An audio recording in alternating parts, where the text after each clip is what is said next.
आप सभी को जय मसीह की। आज परमेश्वर के वचन में आप सभी का स्वागत है। परमेश्वर पिता आज अपने वचनों के द्वारा आप सबको बहुत ऐसे आशीष को दे।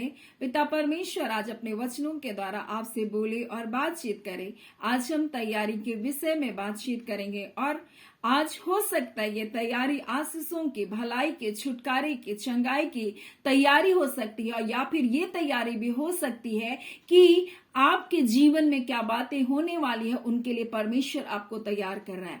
और परमेश्वर आज तैयारी के विषय में कुछ बातों को बताना चाहता है, उसके बेटे यीशु के आगमन की तैयारी के विषय में। लेकिन इस विषय में जाने से पहले मैं एक छोटी सी घटना को आपके साथ बांटना चाहती हूँ। पिछले दिनों में मैं अपने बच्चों से बात कर रही थी और मैं उनको बोली मुझको मार्केट में जाना है कुछ खरीदारी करने के लिए। और इस प्रकार कहकर मैं अपने काम में लग गई और देखी थोड़ी देर में मेरी बेटी बिल्कुल तैयार होकर मेरे सामने खड़ी हो गई और मुस्कुरा रही है। मैंने कहा तुम कहाँ जा रही हो? उसने कहा मम्मी आपने तो कहा था मार्केट जाना है। और उसने मेरी बात को सुन करके अपनी पूरी तैयारी कर ली। तो मुझको याद आया कि आज बहुत सारे लोग जानते हैं कि यीशु मसीह आने वाला है, फिर भी वो तैयारी नहीं कर रहे। लेकिन यीशु मसीह इस प्रकार से अपने वचन में, इस प्रकार से दूसरा पत्रस में इस प्रकार से कहता है, प्रभु अपनी प्रतिज्ञा के विषय में देर नहीं करता, वो बहुत जल्द आने वाला है। लेकिन वो अपनी प्रतिज्ञाओं के, जैसा लोग सोच रहे कि यीशु के आगमन में देर है, लेकिन परमेश्वर का वचन कहता है वो अपनी प्रतिज्ञा के विषय में देर नहीं करता। तो भी कुछ लोग समझते हैं कि वो देरी कर रहे हैं। और यहाँ लिखा है पर तुम्हारे विषय में वो धीरज धर रहा है और नहीं चाहता कि कोई नष्ट हो, वरन सबको मन फिराव का अवसर मिले। और परमेश्वर बहुत जल्द अपने बेटे यीशु मसीह को हमें लेने के लिए भेज सकता है। लेकिन अगर उसकी दुल्हन तैयार नहीं है, अगर उसके लोग तैयार नहीं हैं, तो किस प्रकार से वो अपनी दुल्हन को लेने के लिए आएगा? इसलिए वो धीरज धरा आपके लिए इंतजार कर रहा है। हो सकते वो आप अंतिम आत्मा हो जो आज परमेश्वर के पास आ जाए, कोई नहीं जानता। और परमेश्वर हर एक लोगों तक इस सुसमाचार को प्रचार कर रहा है कि तुम तैयार हो जाओ। जब यीशु मसीह का जन्म होने वाला था, उससे पहले परमेश्वर ने यूहन्ना को उसके मार्ग को तैयार करने के लिए भेजा। आज यीशु मसीह का जब दूसरा आगमन होगा, परमेश्वर अपने लाखों अनगिनत दास और दासियों को परमेश्वर इस तैयारी के लिए खड़ा किया है और लोगों से कह रहे कि मन को फिराओ क्योंकि यीशु मसीह जल्द आने वाला है। अगर हम तैयार नहीं होंगे तो हम आने वाली बातों से, आने वाली घटनाओं से हम कभी भी नहीं बच सकते जो आने वाले समय में आने वाला है। इसलिए परमेश्वर का वचन कहता है जागते रहो, तुम प्रार्थना करो ताकि तुम यीशु के आगमन में उसके सामने खड़े होने के योग्य बनो। फिर उसका वचन लूका में इस प्रकार से कहता है ताकि तुम आने वाली घटनाओं से बच सको। इसलिए परमेश्वर कहता है तुम कैसी तैयारी को कर रहे हो। और ये तैयारी परमेश्वर का वचन जो हमको मिलता है दूसरा तीमुथियुस में, जो हमको 4 उसका 2 में इस प्रकार से लिखा है, तू वचन का प्रचार कर, समय असमय तैयार रहे, सब प्रकार की सहनशीलता शिक्षा के साथ उलाना देकर डांट और समझा, क्योंकि ये तैयारी की जिम्मेदारी परमेश्वर ने अपने लोगों को दी है। इसलिए उसने कहा, वो अपने वचन के द्वारा हमें बता रहा है कि तुम भी तैयार रहो, समय आ समय तुम तैयार रहो। हर बात के लिए, हर परिस्थिति के, हर हालातों के लिए तुम तैयार रहो। तिरस्कार के लिए, धमकियों के लिए, लज्जा के लिए, ठट्टे के लिए तुम तैयार रहो, क्योंकि इन बातों का होना तय है। लेकिन क्या तुम तैयार हो? परमेश्वर अपने लोगों को बड़ी विजय को देना चाहता है। परमेश्वर अपने लोगों को छुटकारे को देना चाहता है। परमेश्वर अपने लोगों को अनंत जीवन देना चाहता है। अगर उसकी दुल्हन, उसके लोग अगर तैयार नहीं है तो कभी भी इन बातों को नहीं पा सकते। हम पहला सामुएल 17 अध्याय को अगर हम दाऊद के जीवन से देखेंगे तो वो तैयार था। वो एक चरवाहा था, परंतु वो चरवाही करते करते अपने जीवन को तैयार करके रखा था। उसके पास थोड़ी सी भेड़ बकरियां थी, परंतु उस परमेश्वर के वचन में लिखा उन भेड़ बकरियों के प्रति भी वो जिम्मेदार व्यक्ति था। क्या आप जिम्मेदारी को उठा रहे हैं अपने परिवार का? क्या उनकी देखभाल करने के लिए आप तैयार हैं? कई बार लोग विवाह तो करते हैं लेकिन अपने आप को तैयार नहीं करते कि उनको अपनी पत्नी को कैसे देखभाल करना है। एक स्त्री विवाह तो करती है लेकिन अपने सास ससुर परमेश्वर अपने परिवार का कैसे देखभाल करना उसके लिए अपने आप को तैयार नहीं करती, और अगर ऐसी तैयारी करके वो जाएगी तो जरूर उनके परिवार में क्या होगा, अनबन होगा। वो परिवार को कभी भी स्थिर करके नहीं रख सकती। आज परमेश्वर अपने वचन के द्वारा हमको हर परिस्थिति, हर बात, चाहे घरेलू हो चाहे आत्मिक, परमेश्वर चाहता है कि हम तैयार रहे। इसलिए परमेश्वर आज अपने वचन के द्वारा हमें कुछ बातों को दाऊद की जिंदगी से बताना चाहता है। एक सुबह जब उठा, उसका पिता यिशै उससे कहता है तुझे युद्ध के मैदान में जाना है, और उसने अपनी थोड़ी सी भेड़ बकरियों को किसी रखवाले के हाथ में छोड़ा। उसने यूं ही नहीं छोड़ दिया अपनी भेड़ बकरियों को, उसने किसी रखवाले के हाथों में जिम्मेदारी को दिया। युद्ध के मैदान में गया, वहां गोलियत धमकी दे रहा है, फलिस्ती गोलियत। लोग डर रहे हैं, लेकिन दाऊद नहीं डरा उनकी बात को सुनकर। क्यों? क्योंकि वो तैयार था, वो जानता था उनका परमेश्वर कौन है। आज हालातें, आज लोग, आज परिस्थिति आपको धमकी दे सकती है, आपके विरोध में बड़ा बड़ा बोल सकती है, लेकिन आप तैयार होंगे तो ये बातें आपको फर्क नहीं पड़ेगा। आप तैयारी के साथ अपने जीवन को जिए। आगे चल करके उसके भाई ने उसकी आलोचना की, उसका तिरस्कार किया। आप इस संसार में किसी भी तिरस्कार से डरते हैं, कोई मुझको छोड़ देगा, कोई मुझको त्याग देगा, कोई मेरे साथ ऐसा व्यवहार करेगा तो मेरे जीवन का क्या होगा करके आप निराश हो जाते। लेकिन आप तैयार रहे, हर बात के लिए तैयार रहे। कोई आपका साथ दे या ना दे, लेकिन आप ये जान कर रखे आपका परमेश्वर कौन है, जो आपका साथ कभी भी नहीं छोड़ेगा। वो हमेशा आपके हाथों को थाम कर आपको सही मार्ग पर लेकर के जाएगा। इसलिए परमेश्वर अपने वचन के द्वारा कहना चाहता है तुम तैयार रहो, अपने जीवन को तुम तैयार करके रखो। और आगे चल करके हम देखते हैं जब वो साउल के सामने खड़ा हुआ तो साउल भी उसको तुच्छ जान रहा था। साउल सोच रहा था ये छोटा लड़का है, ये युद्ध कैसे लड़ेगा। वस्त्र को पहनाया, युद्ध के वस्त्र को पहनाया, परंतु उसको पहन करके वो एक कदम भी नहीं चल सका, क्योंकि उसकी तैयारी उसके लिए नहीं थी, परंतु उसको परमेश्वर किसी और बात के लिए तैयार कर रहा था। परमेश्वर के द्वारा वो चुना गया राजा था। वो मनुष्य की मांग नहीं था, परंतु वो परमेश्वर के मन के अनुसार दाऊद था। इसलिए परमेश्वर अपनी तैयारी में उसको बढ़ा रहा था। उसके पास जो था वो था एक डंडा, जो चरवाही का डंडा, और एक गोफन था, और उसी गोफन से वो अपने भेड़ बकरियों की रक्षा करता था। वो भालू से, वो शेर से उसकी रक्षा करता था, उसके जबड़े को फाड़ करके अपने मेमनों को छुड़ाता था। ये तैयारी परमेश्वर उसको तक करा कर रखा। इसलिए ना तो वो गोलियत से डरा, ना उसकी धमकियों से डरा, ना अपने भाई की आलोचनाओं से डरा, ना उस वस्त्र को ना पहन पाने के कारण वो शर्मिंदा या निराश हो गया कि मैं तो इस प्रकार से नहीं हूं, मैं ये नहीं कर सकता। वो कभी निराश नहीं हुआ।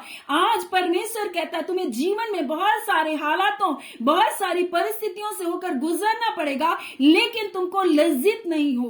लेकिन तुम अपने आप को तुच्छ मत समझने लग जाओ। तुम अपने आप में लोगों की नजरों से अपने आप को आंकने मत लग जाओ कि लोगों ने तुम्हें छोड़ दिया या लोगों ने तुझे ठुकरा दिया तो आप अपने आप को ऐसा समझ लेंगे अब मेरा कुछ नहीं हो सकता। नहीं, जिस परमेश्वर ने आपको बनाया है, जिस परमेश्वर ने आपको अपना स्वरूप दिया है, जिस परमेश्वर ने आपसे प्रेम करके आपके निकटता में बुलाया, वो परमेश्वर आपके अंदर वो सामर्थ को भी दिया। आपका परमेश्वर कौन है इस बात को आप जानिए। इसलिए परमेश्वर का वचन आज हमें समय तैयार रहने के विषय में बता रहा है कि उसका बेटा यीशु मसीह बहुत जल्द आने वाला है, और लोग ठट्ठा करने वाले लोग होंगे, लोग तिरस्कार करने वाले लोग होंगे। और इसी प्रकार से दूसरा तीमुथियुस 4 में हम लोग देखेंगे तो इस प्रकार से लिखा है, क्योंकि ऐसा समय आएगा जब लोग खरा उपदेश ना सह सकेंगे, परंतु अपने कानों की खुजली के अनुसार, लिखा अपनी अभिलाषाओं के अनुसार, वो बहुत सारे उपदेशकों को क्या करेंगे, बटोर लेंगे, और सत्य से, परमेश्वर के वचन से अपने मन को फेर कर कथा कहानियों पर अपने मन को लगाएंगे। लेकिन आप ध्यान दीजिए, आपका प्रभु यीशु मसीह आने वाला है। अगर आप अपने वस्त्र को नहीं धो रहे हैं, अगर आप अपने जीवन को पवित्रताई की ओर लेकर नहीं जा रहे हैं, अगर आप अपने आप को तैयार नहीं कर रहे परमेश्वर के वचन से मेल मिलाप आपके जूते को पहनकर अगर आप तैयार नहीं है परमेश्वर से,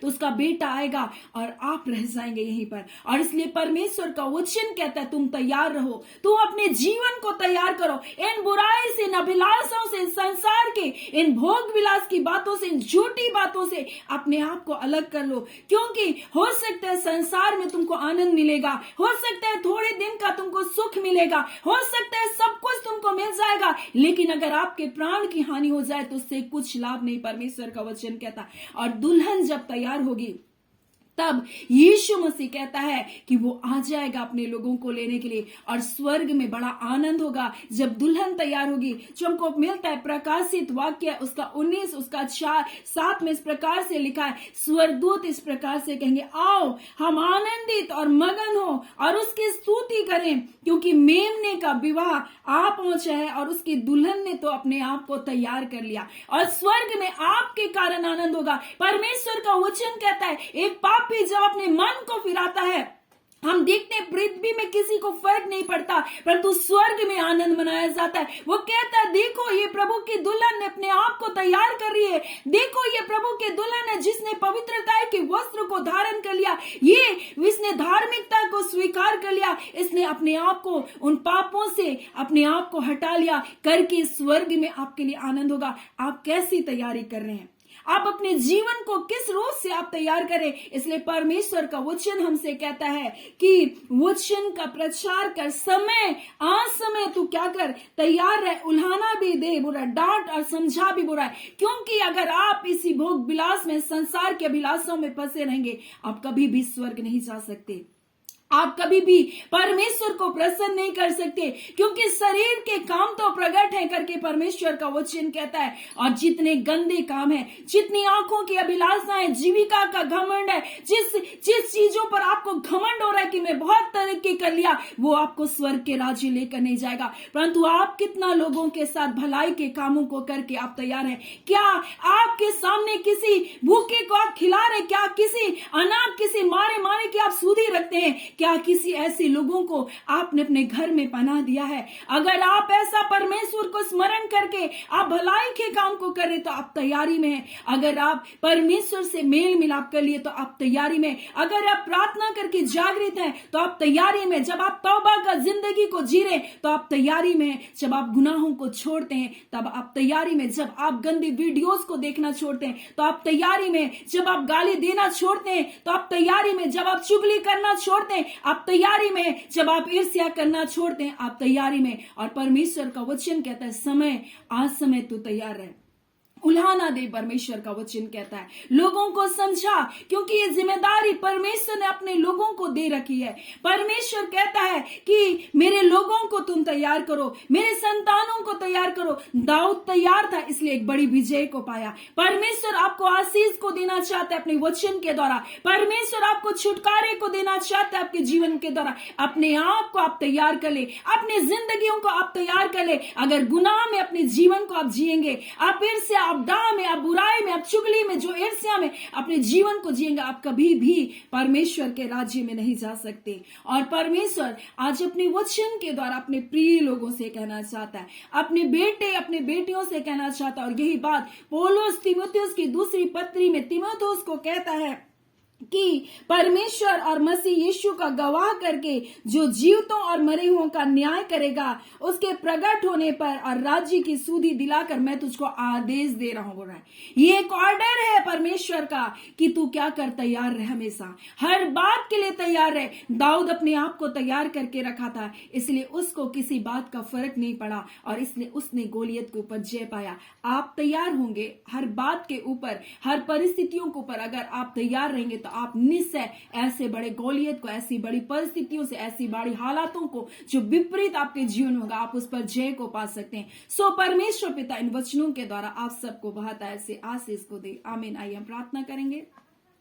धन्यवाद देते हैं जीवते सच्चे सामर्थ्य खुदावन परमेश्वर पिता, मेरे राजाओं के राजा, मेरे प्रभुओं के प्रभु, हम आपका धन्यवाद करते हैं। आप अद्भुत हैं, अलौकिक हैं, परम पवित्र परमेश्वर हैं पिता। आज के सुंदर दिन के लिए पिता, जो वचन आपने दिया अपने प्रिय लोगों के लिए कि तैयार रहे हर एक परिस्थिति, हर हालातों के ऊपर परमेश्वर, ताकि परमेश्वर एक बड़ी जय को अपने जीवन में देखने पाए, एक बड़ी आशीष को देखने पाए। खुदावन परमेश्वर पिता, कोई भी बातें इनके जीवन को आपके मार्गों से दूर लेकर जाने ना पाए पिता। अगर रोग दुख बीमारी में छूकर चंगा करें, आलोचनाओं को सहने पिता, इनको सहने की आप ताकत दे प्रभु जी। हाँ खुदा, विरोध को सहने, विरोधों में परमेश्वर स्थिर खड़े होने की ताकत को दीजिए। खुदा अपने विश्वास की रखवाली कर सके प्रभु जी, और कोई परिस्थिति, कोई हालातें इनको आपके प्रेम से अलग ना करने पाए, क्योंकि आपका वचन कहता है, कौन मुझे मसीह के प्रेम से अलग कर सकता है। हाँ पिता, ना क्लेश, ना उपद्रव, ना हाँ पिता कोई ऐसी बातें परमेश्वर आपके प्रेम से आपके बच्चों को अलग कर सकती है। प्यारे पिता ने विश्वास योग्यता का जीवन को दीजिए, अपने मार्गों में बढ़ने के लिए सहायता कीजिए। जितने रोग दुख बीमारी तकलीफों में यीशु के नाम से वो चंगाई, छुटकारा और जय को पाने पाए। पिता आपका धन्यवाद, आपने प्रार्थना सुना, प्रार्थना आपके बेटे यीशु के नाम से मांगते हैं, दया सुने, अनुग्रह से ग्रहण कर लीजिएगा। आमीन। परमेश्वर पिता आप सबको बहुत ऐसे आशीष को दे। आमीन।